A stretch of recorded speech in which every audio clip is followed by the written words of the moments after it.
everybody! Apparently I'm making all of the videos this week. Today I finally got around to watching the After Debate show by Phillip deFranco. I'm a really big fan of his show and Sourcefed, and I think their election coverage has been amazing. After the last debate on Monday, he had a third-party candidate on his show. It was a governor, Gary Johnson was his name. I agree with him on quite some points. Like, I really agree with his stance on like marriage equality and marijuana and prostitution and gambling and abortion, but all of those things might be just because, you know, I'm Dutch. However, there were also a lot of points where I was just thinking like, what? He actually thinks that is a better alternative, because I really disagree with him on a lot of things. So I thought I'd comment on that, even though I'm not American, so my opinion in this election does not matter at all. But hey, I would say I'm a social democrat, which means I'm probably more on the left of the political spectrum than any American ever.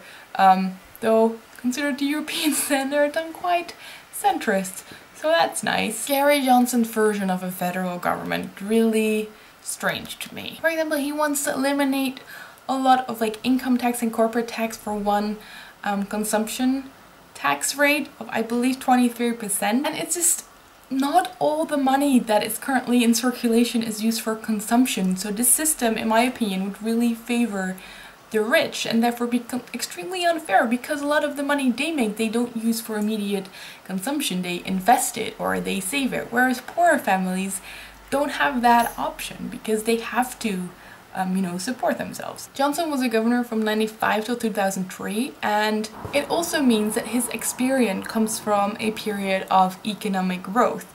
So therefore, even if he lowered taxes, but if revenue in general goes up a lot, you can still get more tax revenue as a government.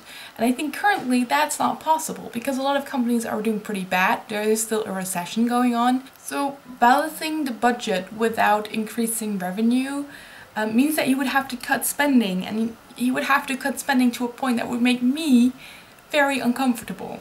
Like, when I hear his healthcare plan, for example, I mean, it all sounds really nice, like more freedom, more choice, a pay-as-you-go system, but what happens if you can't pay as you go? What happens if doctors in general become so much more focused on making money that they try to sell you more treatment than is actually necessary? What happens if the best doctors decide to charge more money so only the rich people can afford the best care? And I think it's the government job to regulate these things because they're so necessary. They're not something you purchase or not purchase, they're something you either need or do not need.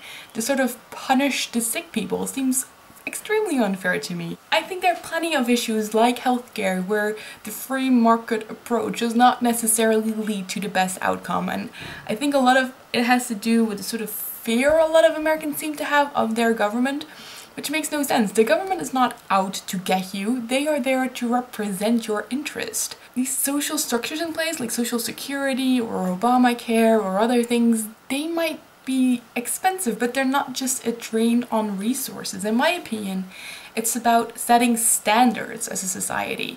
As a society, you can say, like, we will not let one of us die because they cannot afford medical treatment, or we will not let one of us fall below a certain poverty line. We will not let one of us not have a good education because their parents aren't rich. We will not let one of us like lose their house because they lost their job. We will not let one of us work until they're in their 80s because they cannot afford a retirement. Like, those standards you can sort of collectively set, and you take care of one another. I think that's really important. It's sort of this solidarity that seems to be missing in this entire discourse. I think taking care of these more marginalized groups in society actually makes the entire society better. And it doesn't mean you just have to give out stuff to everybody who wants that. I mean, just cutting it all together, it would create an even further divided society that I don't think is desirable. I mean, currently there is a global economic crisis going on,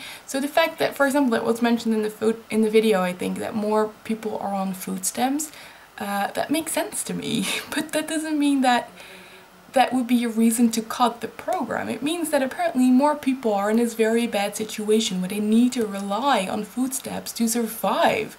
I mean, if you cut it, what would happen to those people that depend on it?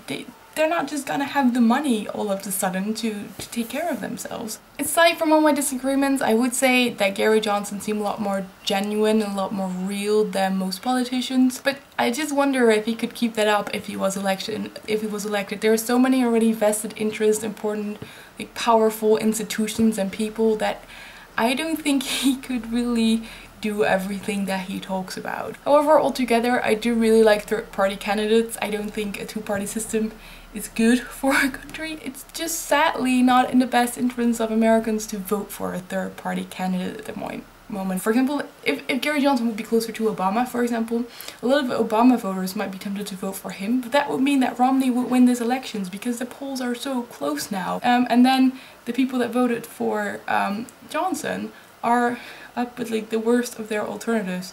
So I think in order for those candidates to really have a chance, the voting system would have to change, but then the Democrats and Republicans would have to actually do that, which is not in their best interest, so I don't really see it happening, unfortunately. However, if you live in a really strong like red or blue state, I think it would be a great alternative, because I know that sounds kind of sad, but it won't really make a difference. And that way you can at least give a third-party candidate such a great amount of votes that they cannot be ignored in the next elections, for example. So that was my thoughts on the whole thing. If you agree or disagree with me, please let me know. I like political discussions, as you might have been able to tell. See you again soon. Maybe not as soon as this time though, because my video making has suddenly peaked a little bit. Bye!